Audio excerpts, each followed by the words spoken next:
Bueno, buenas tardes a todos. Muchas gracias por la invitación a este evento. Muchas gracias al equipo de Educación Continuada, al doctor Juan Pablo Vargas, por la invitación. Mi nombre es Laura Melón, yo soy emergencióloga de la Universidad del Rosario con la Fundación Santa Fe y en este momento me encuentro trabajando en el Centro Hospitalario Serena del Mar, que es la foto que ven a su izquierda. Ese es, este es nuestro centro hospitalario ubicado en la ciudad de Cartagena, operado por Fundación Santa Fe de Bogotá y donde en caso de que lo requieran estamos dispuestos a recibirlos para darles una atención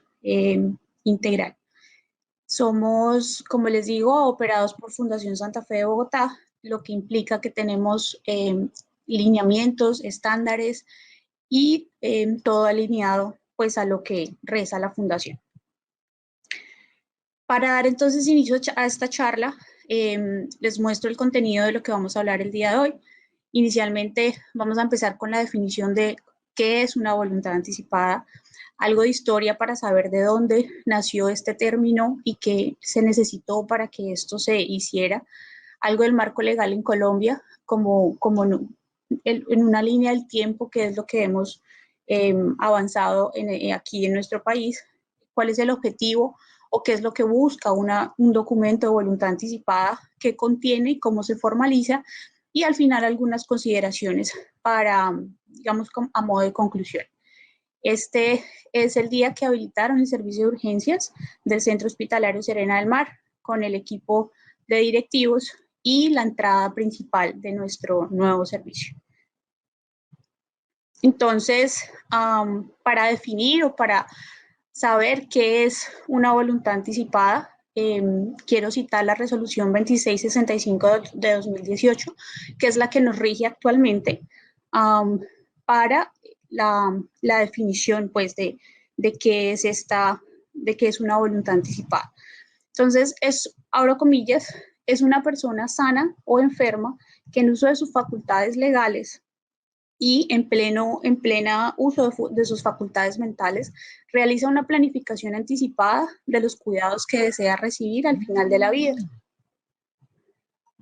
previendo no poder tomar decisiones en un futuro. Entonces, esa parte es muy importante, porque justamente el paciente, pues la persona que declara o que hace una voluntad anticipada, es como su nombre lo dice, anticipando cuál es el tratamiento o cuáles son las intervenciones que quiere recibir cuando ya no pueda tomar decisiones. Por eso es su nombre. Y una voluntad anticipada funciona cuando la persona ya no tiene esta capacidad de expresar libremente sus decisiones y queda incapacitado para expresarlas, y es en el momento en que esta incapacidad pues llega cuando funciona la voluntad anticipada. Entonces, a través de este documento, esa persona declara libre, consciente y de manera informada su voluntad de no someterse a tratamientos y o procedimientos médicos innecesarios que pretendan prolongar su vida. Entonces,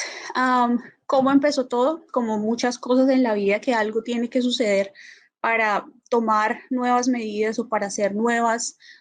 leyes o nuevas formas, nuevas maneras de hacer las cosas.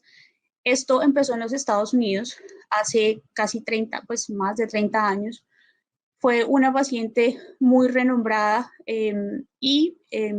por la que empezaron a hablarse de cuidados paliativos, de consentimiento informado, de voluntad anticipada, y fue el caso Nancy Cruzan, que fue una mujer de 24 años que tuvo un accidente de tránsito en Missouri. Ella tuvo un trauma craneoencefálico severo, múltiples complicaciones, pues fue en ese entonces que le produjeron estar postrada o confinada a una cama, a un lecho. En ese momento, pues años después, que no se vio mejoría, que ella siguió pues confinada al lecho, sus padres iniciaron una batalla legal contra el Estado y con las instituciones donde se estaba atendiendo a Nancy, pues porque tenía un tubo de alimentación y estaba conectada a múltiples soportes artificiales, donde los padres durante varios años intentaron permitirle a su hija, pues finalmente continuar el proceso que la llevaría a la muerte.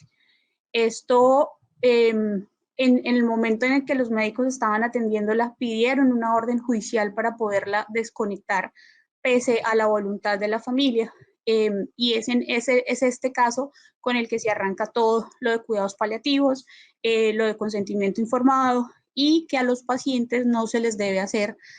algo que esté en contra de su voluntad, algo que en este momento, que hoy en día pues es bastante obvio, pero que en ese entonces no estaba tan claro. Así como el caso de Nancy Cruzan, tenemos el caso de Consuelo de Saavedra, que sucedió acá en Colombia, esto sí varios años después, y nos tomó acá más tiempo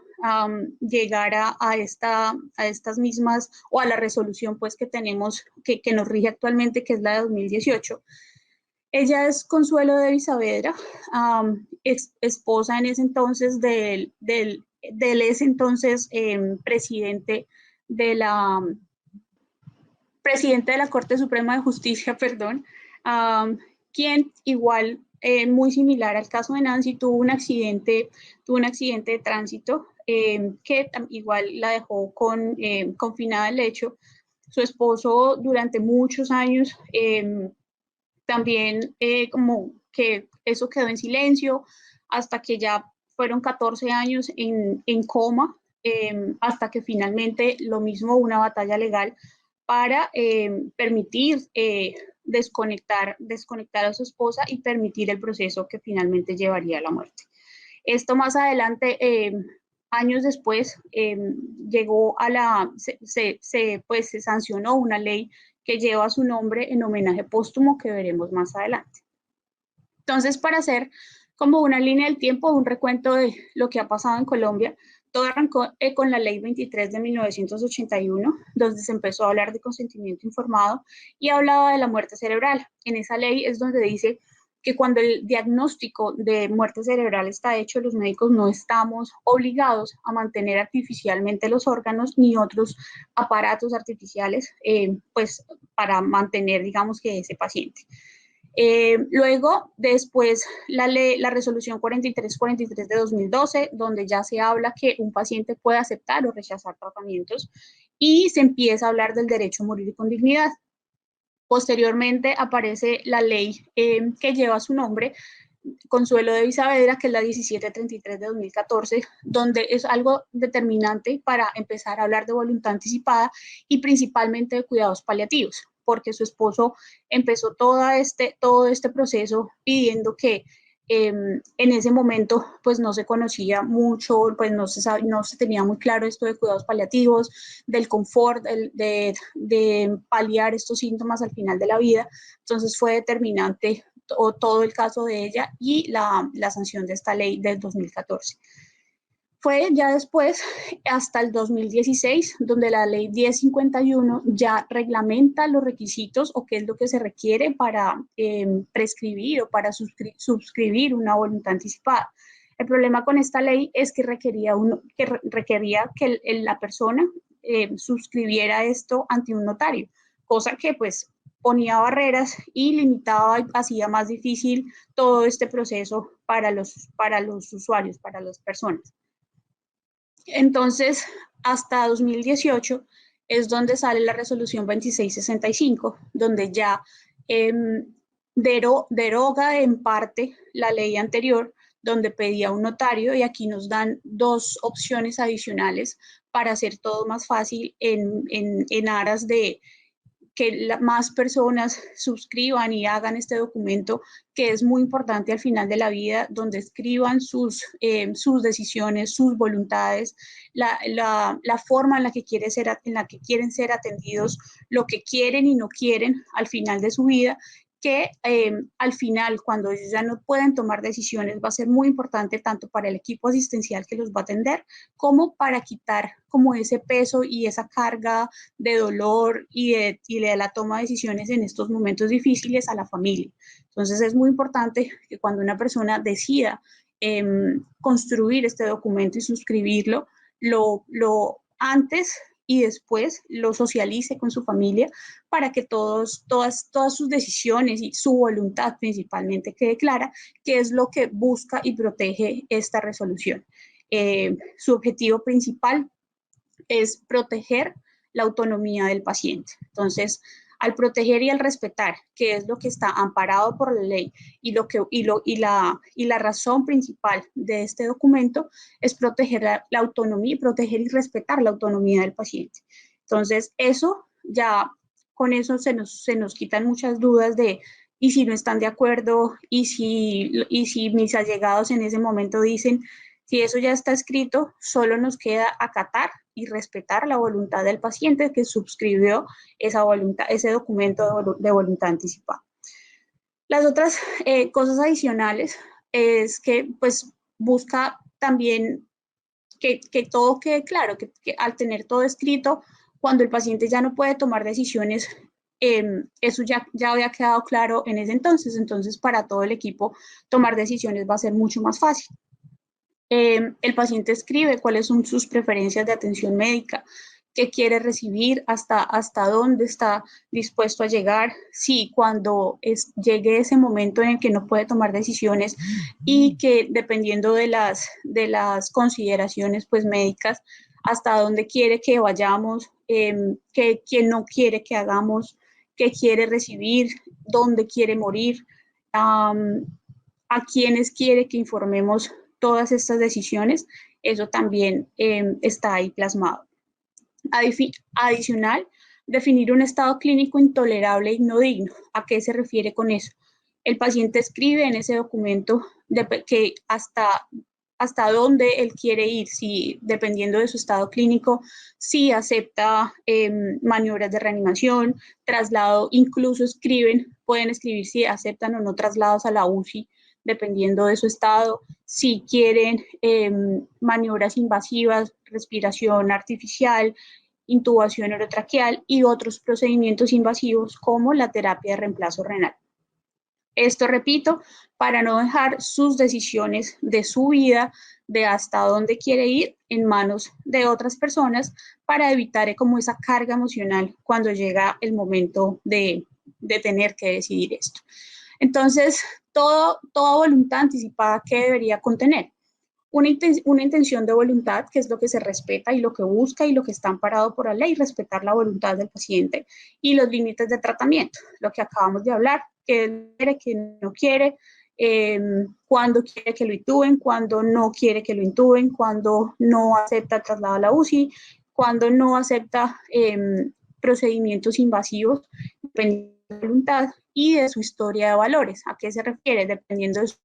valores religiosos, morales, etcétera, basado en esos valores porque sí y porque no acepta o disiente de los que recibir al final de la vida. También puede nombrar un sustituto en caso de que algunas de las decisiones se salgan de lo que está escrito en el documento. Ese sustituto va con nombre, cédula, pues con todos los datos personales, que sería la persona encargada de tomar las decisiones, que está alineado completamente con las preferencias del paciente y es él el que lo nombra. También dice si acepta o rechaza la donación de órganos, tanto para donarlos como pues, para recibirlos, dónde quiere morir, si en la casa, si en un hospice, si en un hospital, si está de acuerdo con que sea trasladado a un hospital si se requiere, o si definitivamente su deseo es morir en casa, también está ahí, también pues lo escribirá ahí, y ciertas directrices específicas de acuerdo a la enfermedad. Entonces, llámese cuidados paliativos hasta el deseo de adelantar la muerte, en el caso, pues es el caso de la eutanasia. Entonces, ¿cómo se formaliza? Como les decía inicialmente con la ley de 2014, que nos decía que se necesitaba de un notario, y esto pues sigue siendo válido claramente a través de una escritura pública, pero pues que necesita todas las todos los requisitos pues, de una notaría, del documento, de un documento público, de una escritura. Entonces, pues, digamos que este es como el más complicado, por eso esta nueva ley pretende que se haga con mayor facilidad para todas las personas que lo quieran realizar. Entonces, hay dos nuevas